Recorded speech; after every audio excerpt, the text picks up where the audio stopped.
Hey, good morning. It's Dr. James. I hope this message finds you happy, thriving, and well. And it is absolutely an icebox in the treehouse this morning. But I want to thank you for your time and thank you for your energy. And this morning's message is a hard message to hear, but a beautiful message to embody. And it's all about the demonstration of love right now. Gandhi once said, "Be the change you wish to see in the world." And I have had so many conversations with people. I've received private messages from you in our community asking about what we could be doing right now to be a demonstration of love, of hope, of change. You know, when Gandhi said that, more importantly, he lived that and he changed the course of history. And I'm thinking all of us right now in this community and way beyond this community, so many millions of people across the planet right now are wondering what their demonstration could be. And I think demonstrations like going into a place and coming together and waving signs and being an activist is awesome. It's beautiful. But there's not always everyday activism in relationship to going to places and waving signs and coming together as a group, as a community. And in between that, we may be thinking to ourselves, well, what I can do today?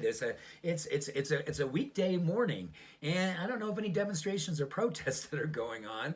So what could I do? Well, here's a beautiful story where science and spirituality come together. There was a group of medical students who were asked to volunteer and watch a documentary. But before they watched the documentary, they were asked to give their blood, and they were asked to do different medical tests before they watched the documentary on the life of Mother Teresa. It's literally a 45-minute documentary, which basically shows her doing her work in Calcutta, literally how she was loving, the compassion she expressed, how she lived this message of hope and love. So they took this test before and they measured all these biomarkers. And then they did the same exact test after these people watched this documentary. And here's what they saw.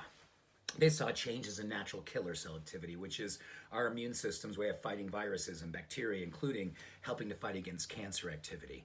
They saw changes in the brain where parts of the brain associated with compassion and possibility and courage and removing of anger and removing of disconnection and disassociation, those things shifted.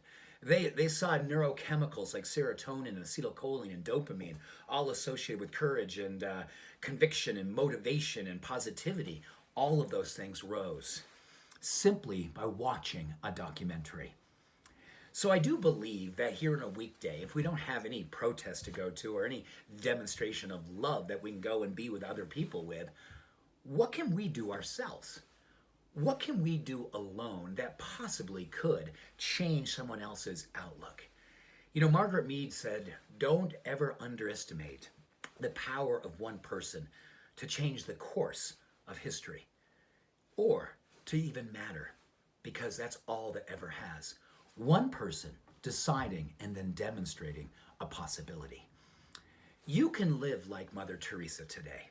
You can demonstrate compassion and courage and love. And you can do it in a public, wonderfully humble way. Don't be afraid to let someone lay eyes on you.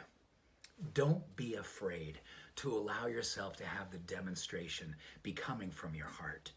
And don't be afraid to do it alone, because there's a pretty good chance someone will see you and you won't be alone. They will want to emulate, they will want to copy, they will want to follow. Because when you demonstrate, they will emulate. It's science and it's spirit and it's love coming together as one. Much love and every blessing. Have a beautiful day. Bye for now.